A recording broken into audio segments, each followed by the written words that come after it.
warahmatullahi wabarakatuh.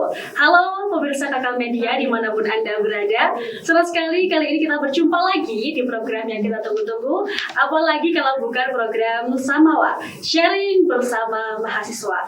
Barengan sama aku April yang akan menemani kalian selama program ini berlangsung. Pemirsa, jika biasanya di program Samawa sebelumnya kita selalu membahas mengenai organisasi, lalu kita membahas mengenai keaktifan mahasiswa dan lain sebagainya. Kali ini kita sedikit bergeser kepada hal-hal yang mungkin belum pernah kita bahas di sini, tapi tentunya juga tidak kalah penting. Kita akan membahas mengenai apa itu pemira. Pemira, apa itu pemira? Mungkin sebagian besar dari kalian udah banyak banget yang familiar atau paham mengenai apa itu pemira, tapi tidak menutup kemungkinan banyak dari kita juga yang belum tahu atau belum paham atau mungkin belum mengenali apa itu pemira. Maka pada kesempatan kali ini kita akan membahas tuntas mengenai pemira, tentunya bersama narasumber yang sangat luar biasa. Beliau adalah Kak Sofa Arfanul Ada. Mari langsung saja kita sapa bersama-sama. Halo Kak Sofa, bagaimana kabarnya hari ini? Baik. Baik, Alhamdulillah. Baik, sebelumnya terima kasih karena Kak Sofa sudah menyempatkan hadir bersama saya dan juga tim Kakak Media yang sedang mendengarkan ya, yang sedang menonton untuk membahas hal-hal penting yang akan kita bahas pada kali ini. Seperti yang sudah saya singgung di awal tadi, kita akan membahas tuntas mengenai apa itu pemira. Tapi sebelum kita lebih dalam lagi membahas pemira, mungkin Kak Sofa bisa menjelaskan kepada pemirsa Kakak Media tentang apa sih sebenarnya pemira itu. Pertama, saya ucapkan terima kasih ya. Saya dari SMA, udah lama gak komunikasi sama teman-teman kan? Iya. Teman media apalagi. Jadi bicara soal pemira, kalau kita di negara kan ada namanya pemilu ya, pemilihan umum yang dilakukan setiap 5 tahun sekali guna untuk meregenerasi kepemimpinan. Nah, kalau kita di kampus sebagai miniatur negara juga, kita juga ada namanya pemira, pemilu umum raya, yang mana itu diadakan setiap tahun, yang memilih mulai dari lembaga eksekutif mahasiswa sampai lembaga legislatif mahasiswa, yang diadakan setiap tahun kalau nggak salah ya setiap akhir tahun lah ya, sekaligus menyesuaikan dengan kalender akademik. Oke, jadi pemira ini tuh kayak sebuah tempat atau lembaga yang mengatur tentang pemilihan seperti itu ya? Kalau pemira itu proses penyelenggaraannya. Proses penyelenggaraan. Jadi kayak bagaimana proses-prosesnya yang mengatur seperti itu ya? Yeah. Lebihnya seperti itu. Nah, kalau misalkan membahas pemilihan, mungkin sebagian besar dari kita itu menganggap bahwa pemilihan ini ya hanya mengurusi tentang kepemimpinan atau pergantian kepemimpinan saja gitu. Nah, kalau misalkan menurut kakak sendiri atau yang sebenarnya terjadi, pemira itu hanya bergerak untuk mengatasi atau penyelenggaraan pemilihan saja, atau mungkin ada hal lain gitu di balik pemira? Pemira cukup luas ya di sana ya, karena banyak nilai yang kita pelajari, termasuk nilai demokrasi yang selalu kita gaungkan untuk menyuarakan pendapat seluruh masyarakat. Nah, kampus itu juga mengajarkan banyak nilai perihal itu. Kalau demokrasi kan setiap suara masyarakat itu menjadi suatu kebijakan yang diambil dan dikembalikan kepada masyarakat. Kita pun di kampus juga demikian. Jadi pemira itu kita memilih kepemimpinan yang baru, sekaligus juga memberikan bagaimana teman-teman mahasiswa ini ada nilai tanam kedemokrasian di sana. Ada kepedulian antar seluruh mahasiswa kepada kemajuan bangsa dan negara. Kalau di negara kita benar-benar menyaksikan pemilu 5 tahun sekali. Kalau di kampus kita menyaksikan 1 tahun sekali, dan hal itu juga sebagai pengimplementasian bagaimana nilai itu, bagaimana program itu kita jalankan di sebuah kampus. Misalkan kalau kita kan di kampus ada pemira ya, kita nggak hanya bicara soal pemungutan suara, tapi kita juga bicara soal proses dari awal sampai akhir. Entah itu debat, entah itu dialogis, monologis, sampai proses-prosesnya, persyaratannya, sengketa dan sebagainya. Nah itu kita pelajari dan kita benar-benar tanamkan nilai itu di dalam kampus. Kira-kira gitu. Oke, jadi Kak, mungkin ketika kita menyelenggarakan suatu hal itu kan pasti ada prosesnya. Kira-kira Kakak itu bisa menjelaskan bagaimana proses dari adanya pemilihan ini, mulai dari awal sampai akhir? Oke. Ini saya sendiri kan sebagai keterwakilan SEMA ya, Senat Mahasiswa di bidang legislatif di kampus. Jadi kalau di negara kita mengenal namanya KPU Bawaslu, di kampus pun kita juga sama. Ada namanya KPUM, Komisi Pemilihan Umum Mahasiswa, ada namanya Bawaslu M, dan juga ada juga DKPP. Di KPP yakni Dewan Kehormatan Penyelenggara Pemilu yang kalau di kampus itu langsung dinaungi oleh SMA sendiri. Jadi kalau KPUM itu memang dibentuk, dan KPUM dan Bawaslu ya teman-teman, itu memang dibentuk sesuai dengan aturan yang ada dalam sidang paripurna. Nah, hasil daripada itu membentuk ketua baru dan ada perekrutan komisioner. Kalau di negara kan, di wilayah daerah kan kita mengenal sekitar 5 komisioner ya. Kalau di kampus Bawaslu itu juga ada 5, kalau di KPU itu ada 9 komisioner. Nah, komisioner tadi itu bertanggung jawab atas konsep penyelenggaraannya pemira.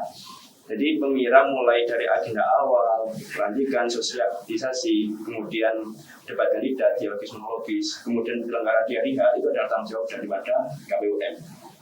Nah, komisioner tadi itu masih merekrut lagi namanya PPUM, panitia penyelenggara. Nah, itu disebar di setiap fakultas yang merata, yang mana tugasnya itu adalah menjalankan hal-hal teknis dalam pemira.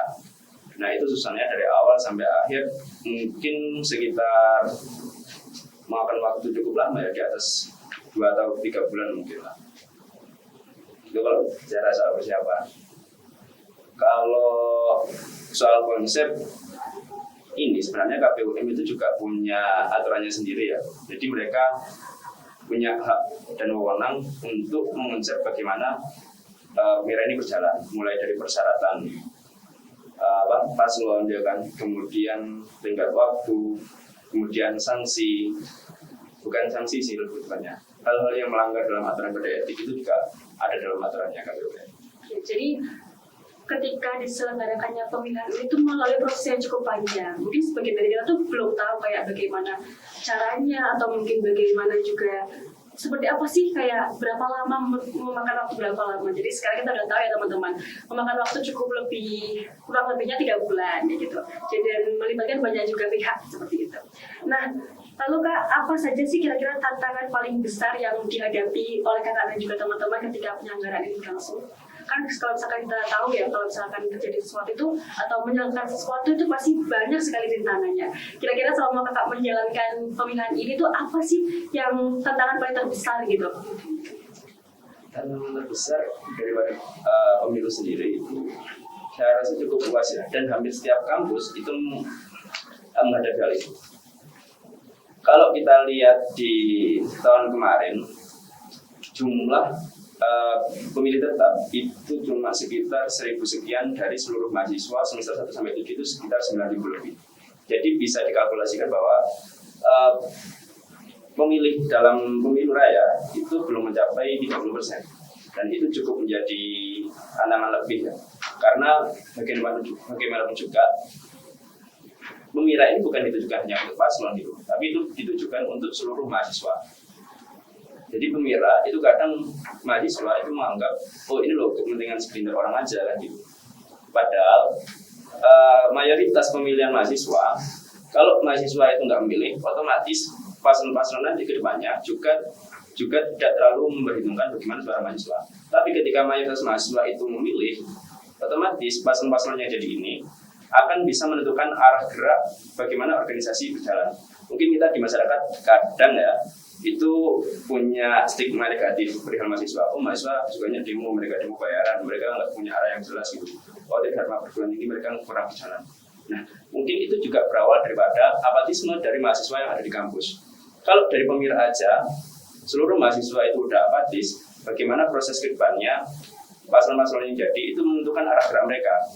Sehingga saya harap ya mayoritas mahasiswa harusnya juga punya dukungan lebih ya, punya kesenangan lebih ya, sehingga mereka yang menjabat di organisasi kampus, organisasi yang ada, entah itu legislatif maupun eksekutif, itu juga bisa menentukan arah gerak dan mampu membawa aspirasi dan dukungan mahasiswa secara menyeluruh.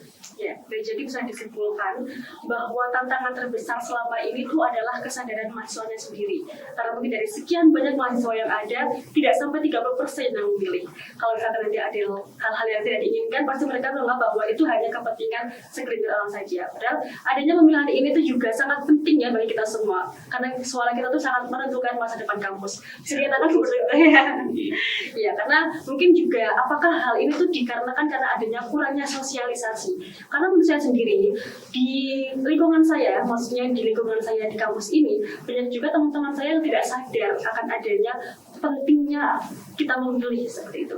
Kayak ketika diadakan sosialisasi saja pun kita masih belum sadar gitu, apalagi tidak diadakan. Nah, dan selama ini setahu saya adanya sosialisasi mengenai pemilihan itu sangat kurang.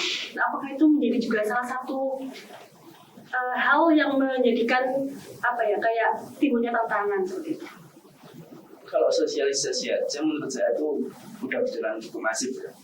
Mulai dari sosialisasi akbar kepada seluruh calon peserta partai, kemudian sosialisasi dari setiap anggota KPUM maupun BPUM ke setiap kelas-kelas itu dijalankan secara rutin. Cuman permasalahannya kadang sistem kayak gitu kan cenderung konservatif ya, nggak ada inovasi, nggak ada brand. Terus kadang kita di kelas lihat sosialisasi kayak gitu, ngapain sih orang, mending nyokrol aja kan enak gitu ya. Iya. Atau mungkin bisa mencoba untuk berkolaborasi ya dengan beberapa media. Jadi alhamdulillah saya di sini sebenarnya apresiasi lebih sama media kakak hari ini. Jadi organisasi di kampus apapun itu hendaknya perlu untuk lebih berinovasi ya dalam bersosialisasi. Karena era kita itu bukan era sosialisasi komunikasi tatap muka, tapi kita sudah seringkali komunikasi dengan media sosial yang ada. Nah itu mungkin perlu dijalankan sehingga mahasiswa-mahasiswa di kampus, orang-orang di organisasi utamanya itu juga bisa beradaptasi dengan bagaimana karakter Gen Z itu. Betul sekali. Jadi kita harus memanfaatkan media yang ada ya untuk sosialisasi lebih dalam lagi seperti itu. Nah, seperti yang kita tahu bahwa mungkin dalam adanya pemilihan ini melibatkan banyak pihak. Kira-kira itu dalam pelaksanaan pemilihan itu ormawa apa aja sih Kak yang terlibat di dalamnya gitu? Atau mungkin hanya HMPS Dema saja, dan juga siapa pihak-pihak yang berhak untuk mengajukan kandidat seperti itu? Karena saya jelaskan dulu ya, kalau di negara kita mengenal tugas politika, kalau di kampus ini yang berjalan itu eksekutif sama legislatif di pihak mahasiswa. Jadi di mahasiswa itu cuma ada eksekutif yang benar-benar menjadi Dewan Eksekutif Mahasiswa di ranah universitas, fakultas, kemudian di ranah mahasiswa di ranah prodi. Kemudian legislatifnya itu kalau di kampus itu menjadi senat mahasiswa di ranah universitas maupun di ranah fakultas. Kalau di prodi nggak ada. Nah, tiap-tiap organ tadi itu dicalonkan masing-masing.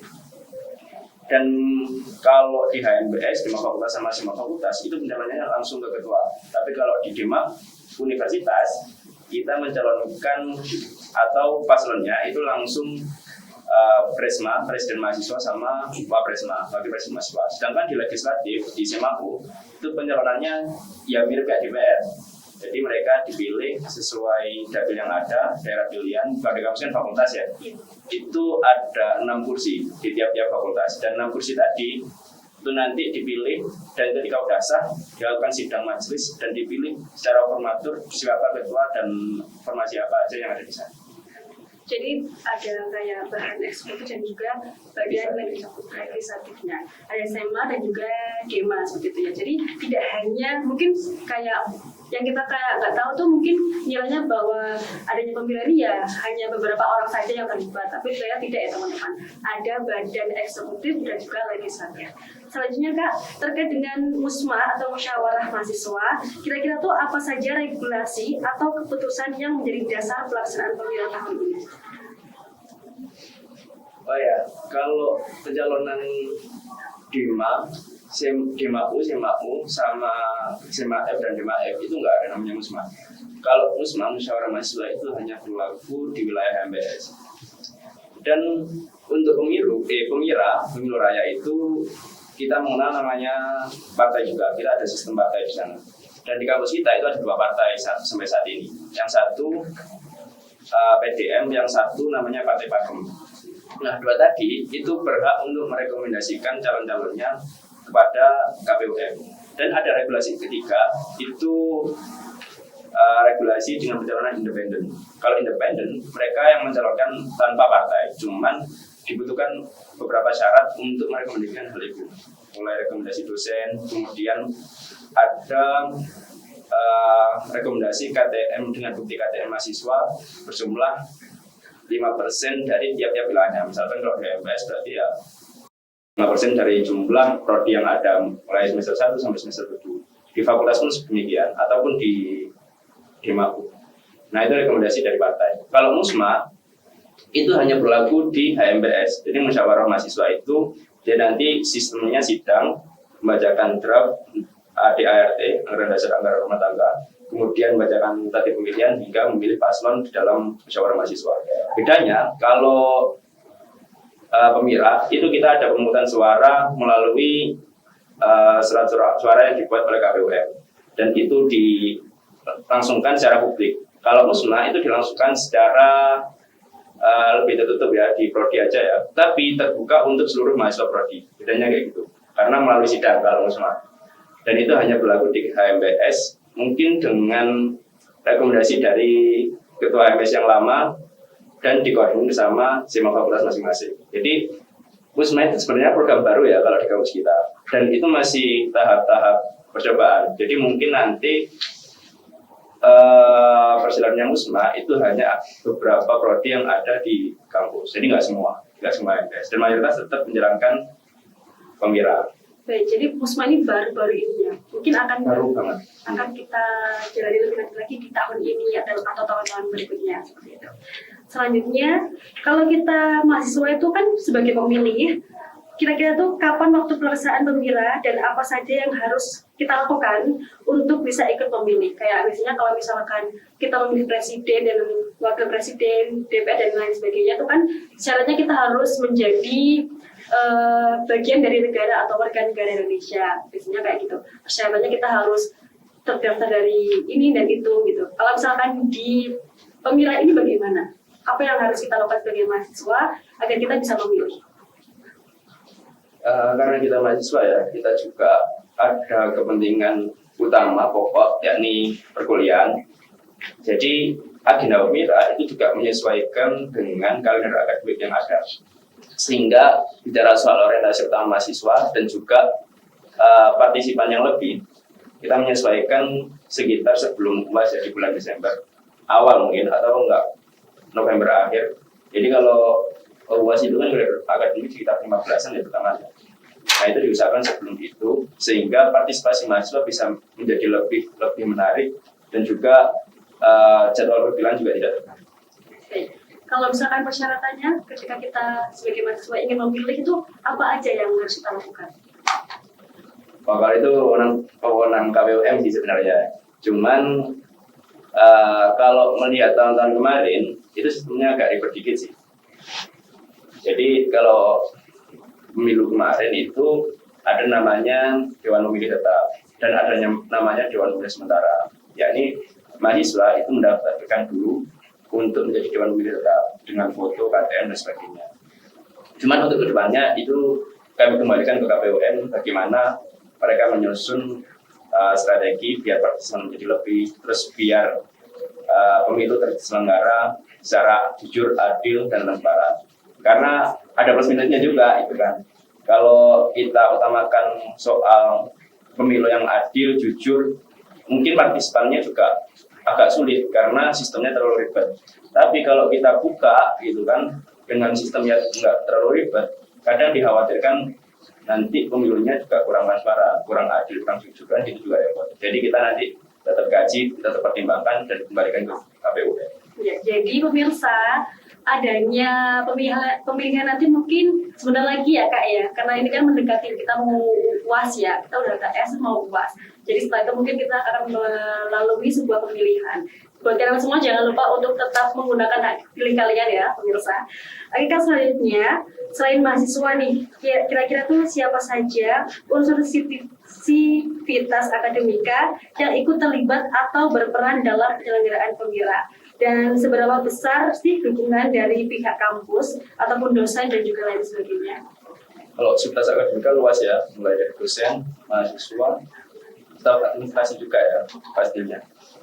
Jadi kalau mahasiswa juga punya peran sebagai pemangku kekuasaan di situ. Mereka yang memilih, mereka yang menjadi calon, mereka yang melaksanakan hal itu. Jadi mereka benar-benar inti daripada pemira. Kalau dosen, mereka sifatnya lebih ke penanggung jawab ya. Kayak Warek 3, itu kan mereka yang benar-benar membidangi kemahasiswaan. Terus kalau staf administrasi, mereka juga punya andil yang cukup besar. Karena Pemira itu juga lumayan menghabiskan anggaran yang cukup besar karena melalui fase yang cukup panjang dan juga fasilitas yang harus memadai. Jadi di sini itu pemirsa, kalau misalkan kita menganggap bahwa kalau misalkan kita memilih, berarti yang terlibat hanya mahasiswa itu salah ya. Jadi dosen dan juga staf-staf akademik juga terlibat di dalamnya. Semuanya seperti itu ya. Terus Kak, selanjutnya nih, bagaimana cara mencegah kampanye negatif atau saling menjatuhkan antar calon, dan apakah ada sistem pengawasan konten kampanye digital agar tetap sehat dan edukatif? Wah, udah menarik lah, edukatif banget ya. Iya. Jadi KPUM itu kan tugasnya untuk melaksanakan. Sedangkan kalau Bawaslu M, Badan Pengawas, itu tugasnya untuk mengawasi bagaimana jika pemira itu ada unsur negatif gitu kan. Misalkan semacam media sosial yang lebih memposting konten-konten yang sifatnya negatif, menghujat dan sebagainya. Nah, itu wewenang dari Bawaslu M untuk menjalankan fungsinya. Tapi di sisi lain, di bagian penyelenggara itu ada juga namanya DKPD, Dewan Kehormatan, yang mana mereka berhak untuk memberikan sanksi dan memberikan konsekuensi kode etik yang berjalan. Sehingga semacam adanya unsur-unsur yang sifatnya negatif dalam pemira yang tidak mengedukasi, ya nanti untuk seluruhnya coba kita pelajari dan juga kita angkat ya. Karena keseluruhan ini nggak hanya pembelajaran buat mahasiswa sebagai pemilih, paslon mereka yang mau mengajukan, tapi juga pembelajaran bagi seluruh penyelenggara. Entah itu mereka yang berada di lapangan maupun mereka yang membuat konsep. Nah, itu pembelajaran buat semua. Makanya partisipasi teman-teman semua itu sangat-sangat kami butuhkan itu. Dan sangat menentukan bagaimana kampus kita dipandang. Jadi walaupun tingkatnya tuh hanya di kampus, kita juga sangat ketat ya Kak. Ada yang mengawasi, ada yang memberi sanksi dan sebagainya. Jadi tidak mungkin kalau misalkan kita menganggap bahwa adanya konten yang negatif untuk memecah belah itu bisa diatasi seperti itu ya. Tapi mungkin bisa ya diatasi, tapi itu nggak bisa dipungkiri konten negatif, kritik itu pasti ada. Cuman konsepnya kayak gimana, konteksnya kayak apa? Karena kekuasaan itu berjalan lebih lama atau lebih kuat itu ketika ada kritik sebagai balancing atas oposisi yang menjaga kekuasaan itu tetap stabil. Kalau misalkan nggak ada konten-konten kritik, nggak ada pesan yang disampaikan, saran yang diutarakan mahasiswa, ini sebenarnya mahasiswa tahu nggak sih kan gitu. Tapi kalau ada konten semacam itu, saya rasa juga dibutuhkan. Tapi terkhusus konten tersebut tidak menghujat dan tidak menyerang personal sebagai mahasiswa ya, personal calon atau personal studi atau partai. Tapi kalau konten yang bersifat kritik, ya harusnya kita juga terbuka. Kita juga negara demokrasi, fungsi dari pemira adalah untuk menyuarakan mahasiswa kan. Oke, jadi sudah tersistematis secara sedemikian rupa. Kalau misalkan ada pelanggaran, kita juga sudah ada sanksi dan lain sebagainya. Jadi kan sudah terorganisir secara baik sekali. Yang selanjutnya, kira-kira tuh bagaimana cara menumbuhkan antusiasme mahasiswa agar tidak apatis? Kalau misalkan tadi kita bahas, salah satu tantangan terbesarnya adalah adanya ketidaksadaran mahasiswa. Nah, kira-kira tuh gimana sih Kak caranya agar kita, selain melakukan sosialisasi melalui digital seperti ini ya, ada hal lain lah pastinya yang bisa dijalankan agar mahasiswa itu tidak apatis dan juga lebih aware dengan hak mereka untuk memilih. Jadi kalau perihal untuk sosialisasi lebih kan itu bahasanya ya, cuman bukan dalam bentuk formal. Kita perlu ada langkah-langkah yang lebih konkret seperti menggait beberapa elemen yang di kampus. Kita mahasiswa itu kan nggak hanya di kampus, di kuliah, di kelas, tapi juga ada UKM, ada pentas seni, ada musik. Kita juga mengenal jajaran birokrasi yang ada di kampus. Kalau misalkan kita benar-benar memanfaatkan beberapa elemen tadi, mungkin saya rasa kita bisa menumbuhkan kesadaran dan antusiasme mahasiswa. Toh yang kita jalani selalu bersifat konservatif. Kita nggak pernah menggait mahasiswa di bidang kesenian, atau mungkin benar-benar sosialisasi atau himbauan lebih dari jajaran rektorat. Tapi kalau misalkan kita bisa masuk pada mereka-mereka yang ada di UKM, misalkan kita benar-benar support lebih apa yang menjadi kebutuhan UKM, atau mereka yang ada di kesenian ya, elemen-elemen lain, dan mereka juga benar-benar dekat dengan politik yang ada di kampus. Oh, kampus ini juga punya suara, kampus ini juga punya kebijakan, kampus ini juga menawarkan kebutuhan mahasiswa. Saya rasa antusiasme mahasiswa nanti bisa lebih naik, karena kita nggak terlalu jauh sama birokrasi kampus, kita nggak terlalu jauh sama Ormawa gitu kan. Karena nggak seluruh mahasiswa itu kan juga gabung Ormawa kan ya. Nah, dengan menggali beberapa elemen yang ada, saya rasa juga cukup untuk menaikkan antusiasme juga. Karena semakin kita dekat dengan apa yang kita butuhkan, semakin kita dekat dengan yang diperlukan, otomatis wacana-wacana ke depan juga lebih berjalan. Baik, jadi bisa disimpulkan mungkin caranya kita dengan menggait beberapa elemen-elemen kampus seperti Ormawa dan juga UKM. Dan semoga atas apa yang diusahakan ini bisa menjadi hasil yang baik ya, agar kita semua lebih aware, lebih bisa menggunakan suara kita untuk kedepannya nanti. Gitu. Dan yang selanjutnya, dari pengalaman sebelumnya, kira-kira tuh pelajaran apa yang bisa diambil untuk membuat Pemira tahun ini tuh jadi lebih baik lagi? Maksudnya kayak ada evaluasi dari sebelumnya, kira-kira apa aja sih Kak evaluasinya? Secara menyeluruh, nilai demokrasi harus tetap dijalankan ya. Karena tahun kemarin kontestasi kurang berjalan secara masif, ya kan? Hanya ada beberapa calon, hanya ada beberapa kontestasi di beberapa wilayah, yang mana menimbulkan nilai-nilai demokrasi kurang berjalan. Sehingga bicara soal antusiasme mahasiswa, arah gerak kampus itu juga memiliki dampak daripada itu. Di sisi lain, seperti yang saya katakan tadi, mengenai DPT yang ada, Dewan Pemilih Tetap, yang mungkin dikisarkan kurang dari 30%, cukup untuk menjadi evaluasi lebih dan tantangan lebih bagaimana peran daripada KPM nanti untuk benar-benar meningkatkan antusiasme mahasiswa dan benar-benar memberikan tantangan dan arah gerak mahasiswa ke depannya. Jadi kita fokuskan kepada mahasiswa agar mereka lebih aware lagi gitu ya dengan adanya pemilihan ini, seperti yang Kakak katakan tadi, melalui upaya-upaya yang sudah atau mungkin akan dijalankan seperti itu. Selanjutnya kira-kira tuh apa sih pesan Kakak untuk para calon yang akan maju dalam pemilihan tahun ini? Pesan-pesan aja ini. Iya, nggak terasa ya. Untuk paslon ya? Iya, untuk paslonnya. Untuk paslon apa? Saya dulu juga paslon gitu kan. Waduh. Tapi ya secara umum tujuan kalian, orientasi kalian tetap berikan lagi kepada mahasiswa, karena orientasi untuk menjabat di kampus itu bukan untuk orientasi kekuasaan, melainkan adalah untuk melayani apa yang menjadi kebutuhan mahasiswa secara umumnya, dan juga untuk mengabdi kepada masyarakat, dan pasti dengan tujuan kita bersama, yakni mencerdaskan kehidupan bangsa menuju bangsa Indonesia yang lebih berdaya. Jadi intinya kita lebih mengedepankan kepentingan bersama ya daripada kepentingan pribadi ketika kita ingin menjadi calon dari adanya pemilihan yang akan datang. Seperti itu ya, kayak kurang lebihnya seperti itu. Dan terakhir, nggak kerasa banget ya kita tiba-tiba udah terakhir aja gitu.